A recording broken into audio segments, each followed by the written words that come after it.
What's going on, guys? It's Bert Berry 98, also known as Bert, Birdie Boy, Bert Black, anything with Bert in it. So pretty much today I wanted to talk about me. This is my introduction video. I've always had this thing for YouTube. I always wanted to do something, just get myself out there, right? My little story. Everyone has their story, and pretty much I'm just trying to include myself to the YouTube and stuff. I used to want to do a lot of things actually. I used to want to do a gaming channel. I used to want to stream. I used to want to do BMX riding, skating, you name it, soccer, whatever's. I never stuck to anything because I never believed in myself. The reason is, when I was 3 years old, I was diagnosed with osteochondroma. And what that is pretty much, it's like tumors in the body. I've had multiple surgeries ranging from my arms, my legs, and my spine.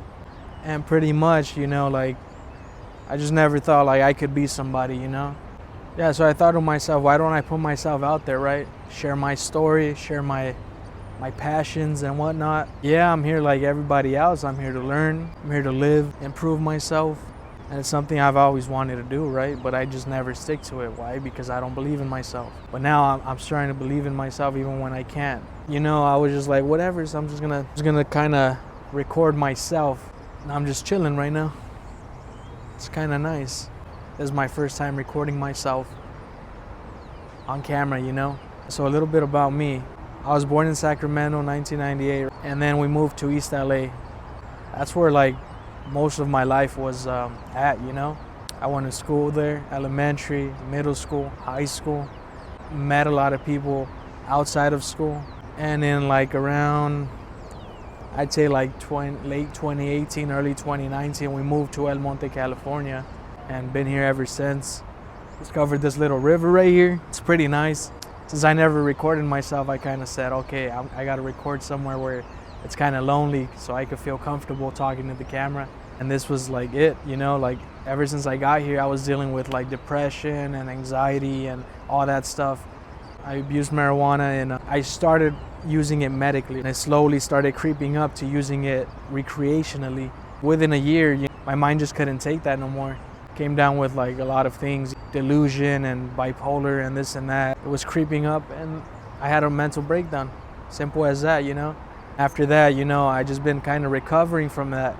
It's just been a battle for me, mentally, emotionally. It changed everything. It changed the way I am, who I am. Before that though, I kind of just was living, day by day. At 3 years old, I was diagnosed with osteochondroma. And my first surgery was, I believe, my arm actually, around somewhere, because I have a lot of scars. Surgery after surgery, I have over 20 surgeries. And it's all for tumors. I do know they're not cancerous, so that's a good thing. The only treatment is removing them. I've had surgeries everywhere, right here and right here.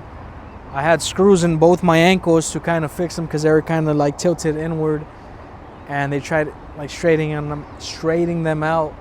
I don't think it worked, but they had to do what they had to do, I've had multiple surgeries here, right here, right here, right here, right here. Where else? Right here. Over here, my spine, that was the most brutal one, my spine. I couldn't walk for 6 months, up to a year maybe. Before that, I was tripping a lot on myself. People weren't believing me, because I tried walking and I couldn't, and I would trip and stuff. But luckily I was good, after that, thank God, because that was a very risky surgery that it was either going to work or I wasn't going to walk anymore, And thankfully that went good. It's just a bad feeling, I've been sick since I was 3 years old. Always being in bed and you can't go out, can't see your friends and stuff. You're just chilling right there with nobody. You just caught somebody to give you some pain medicine. And that's always been consistent since I was a kid. And one more thing about me was when I was when I was a kid, right? I had someone around, There was little sketchy things that person would do and stuff. I just found it very weird, even as a kid, not knowing anything. This person did what he did to me.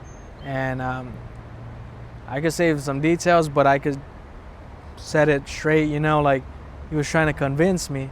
he went to my house. He was telling me like, oh yeah, I learned this and this and that. And he comes on doing all this like weird stuff and showing me like certain little things, and it left me kind of like shocked. He was trying to lure me somewhere and I was saying no. He kept at it. I followed him to that room. He did certain things. After that, I feel like I wasn't the same. I would go to school and somebody would mention things and I would block it. Somebody would speak about certain things in a joking manner. I'll completely shut off everything around me. Just stay like silent and still and just kind of had this weird feeling inside of me. After a while, I'll be good. Yeah, after that moment, I was very vulnerable for time. All those situations, all those problems that I've had in the past and stuff, man, they shaped me, you know? I learned a lot of things from those 3 situations. Yeah, and yeah, a lot of things just happened. I just hope that everything I ever learned from this just like was good for me. Although there's a lot of bad moments, every little thing that happens, I don't care because I just want to go have fun with my friends. Yeah, it's just like, man, life is good and it's bad, but it's okay because it's always going to come out to like for something, you know? Those 3 experiences were very impactful in my life, and I just wanted to talk about them and let you guys know that I'm going to be doing things to improve myself. But I'm tired of just trying something and then just backing out of it. It's time for change, you know? It's time for change.